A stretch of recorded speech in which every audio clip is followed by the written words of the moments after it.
Бие амархан сүрэг тарган сайхан өвөлжиж байна уу?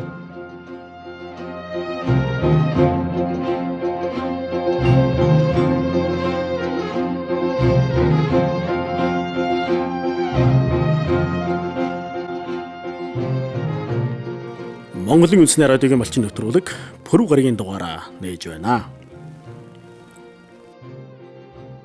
Монгол цаг тооллын баг 24 улирал ёсоор өвлийн туйл улирал буюу 9 эхлээд удаагүй дөнгөж балчирс дундалж байна.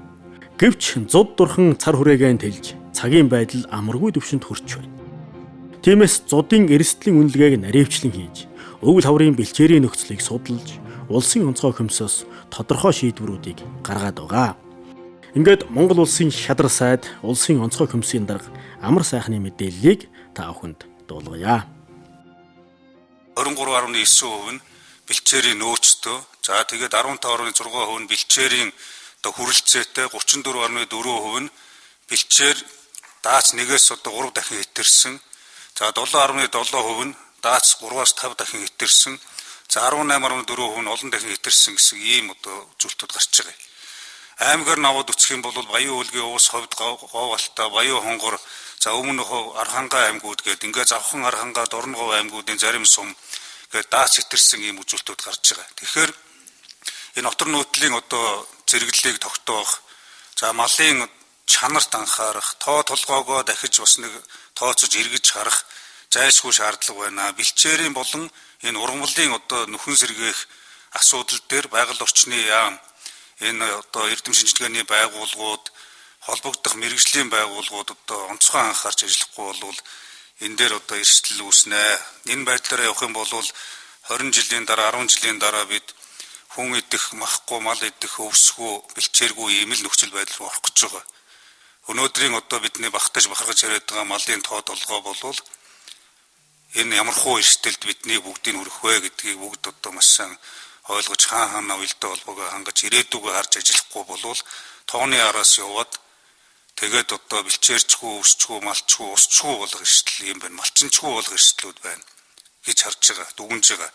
За нэгдүгээр тийм. Хоёрдугаарт отроор явж байгаа малчдыг аймаг орон нутаг сум багийнхан бүртгэж байгаа. Энийг бол 8 сарын 9-ний өдөр Улсын онцгой комиссийн хуралдаанаар хийсэн хуралдаанаар өөрөг чиглэл өдөрдөнж өгсөн.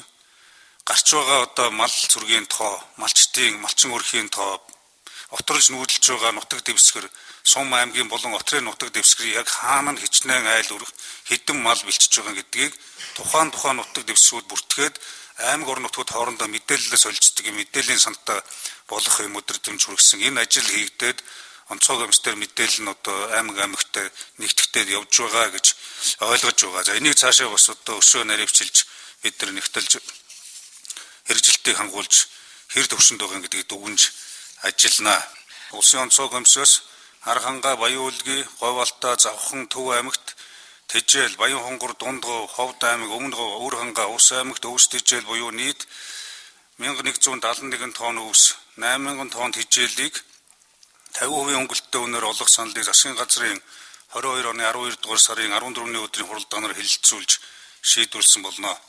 Аслагцсан нутагт өвлжиж буй малчдад төрийн үйлчлэгээ тасралтгүй хүргэх, мөн болцсохгүй гамшигын эрсдлийг бууруулах чиглэлээр Баян Өлгийн, Баян Хонгор аймгийн онцгой байдлын газар, Дорнод аймгийн Баян уул, Суманд Галтөмөр унтрах, Аврах аймаг, Говьалтай аймгийн Алтай, Завхан аймгийн Баян Дэс, Ховд аймгийн Булган, Алтай, Ус аймгийн Бөхмөрөн, Төв аймгийн Эрдэнэ, Баян Дэлгэр, Өндөр Ширээ, Өмнөг аймгийн 3 Тэс, Завхан аймгийн Отхон зэрэг сумдын засаг даргын тамгын газар, эрүүл мэндийн төвүүдэд туулах чадвар сайтай автомашиныг олгож шийдвэрлэлээ. Зудын эрсдэл нэмэгдэх төлөв байгаа учраас цаашид хэрхэн ямар ажил үйлчилгээ үзүүлэх, отор нүүдэл ихтэй байгаа учраас оторчдод хүрэх төрийн үйлчилгээг хэрхэн явуулах тухай мөн наривчилсан дүн шинжилгээ хийж төрийн үйлчилгээний талаар дараах шийдвэрүүдийг мөн гаргасан юм аа. За эрүүл мэндийн тусламж үйлчилгээг малчид оторчдод хүргэхэд зайлшгүй шаардлагатай автомашиныг шийдвэрлэх шаардлагатай байна гэдэг ийм хүсэлтүүд бас удаадараа аймаг орон нутгийн удирдлагуудаас болон бас сонгогдсон улсын хурлын гишүүдээс ирж байгаа.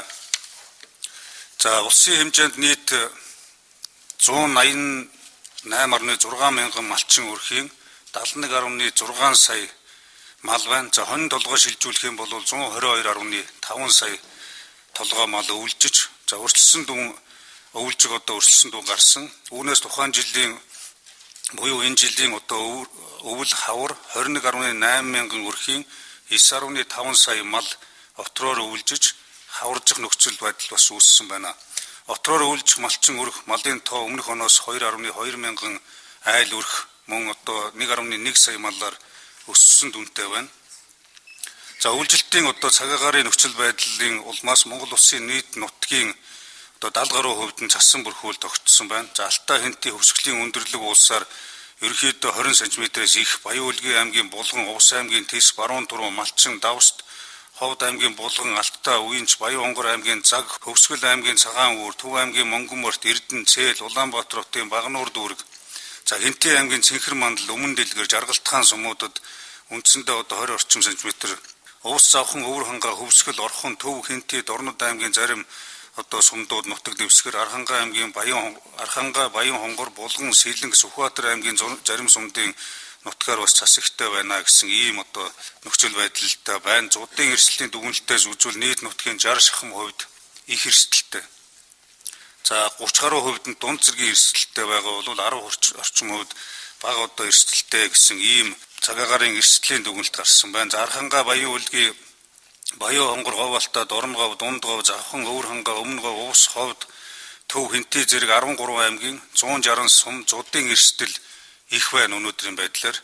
За аймаг сумдад 99.8 мянган өрхийн 35.9 сая мал өвлцгөөс 87.9 мянган өрх 30.4 сая мал орон нутагта, за 11.9 мянган өрх буюу 5.5 сая мал дотроор өвлжиж байна. Цааш цагийн байдал бас хүндрэх юм эрсдэл байна. Зуудын эрсдэл нэмэгдэх, аймаг сумдын тоо цаашдаа бас өсөх хандлагатай байгааг бас энэ дашрамд дурдъя.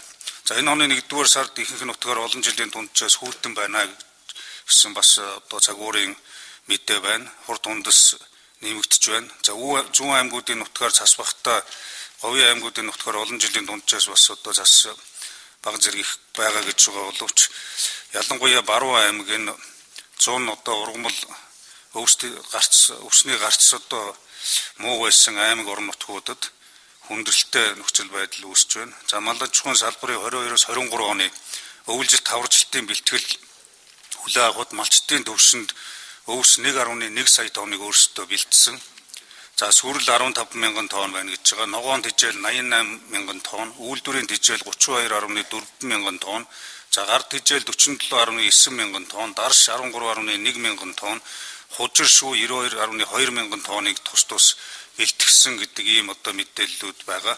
За дээрэс нь одоо аймаг орон нутгийн буюу ялангуяа одоо аймаг сум багийн засаг дарга нарыг өөрсдийн одоо малчин өрхүүдээрээ явж энэ аюулгүй нөөцийг хэрхэн бэлдсэн, ямар хэмжээнд бэлдсэн, ямар хуу одоо нөөц бэлтгэгдсэн байгаа гэдгийг үзэж харах юм өдөртөмжийг намраас хойш өгч одоо бас бэлтгэлийг хангахад хамтарч ажиллах үүрэг даалгавруудыг өгсөн байгаа. За аймаг нийслэл сум дүүргийн өвс тэжээлийн аюулгүй нөөцөд өвс 21 мянган тонн байна. Тэжээл 8.2 мянган тонныг бэлтгэсэн байна. За өөрөөр хэлэх юм бол бэлтгэл зохих аймаг одоо нөөцийг аймаг нийслэл сум дүүргийн одоо хэмжээнд 94% өвс тэжээлийг, за тэжээлийн хувьд бол бас 69% бэлтгэсэн байна гэж ингэж үзэж байгаа. Үйлжилтийн бэлтгэл хангах ажлын хүрээнд малчтын төвшөнд өвс тэжээл 84.5% хөвчилж үзвэл аймаг сумын өвс тэжээлийн аюулгүй нөөц 80%-аар бэлтгэсэн байсан ч цас ихтэй мал одоо хөлөөр бэлчих боломжгүй байгаа учраас өдөр тутам тэжээж байгаа. Хотондоо байгаагаас одоо үдэж өвс тэжээлийн хурц хангалтгүй байж болж байгаа ийм нөхцөл байдал үүсэж байна. Та бүхэн малынхаа хот хороо бууцыг байнга тордож, хөлтгөөс сэргийлж, хаврынхаа бэлтгэл ажлыг сайтар бацаагаарай. Монголын үндэсний радиогийн малчин нэвтрүүлэг шинэ дугаараас сонголоо. Нэвтрүүлгийн редактор Зогтөрд нь найруулагч Батөлзий.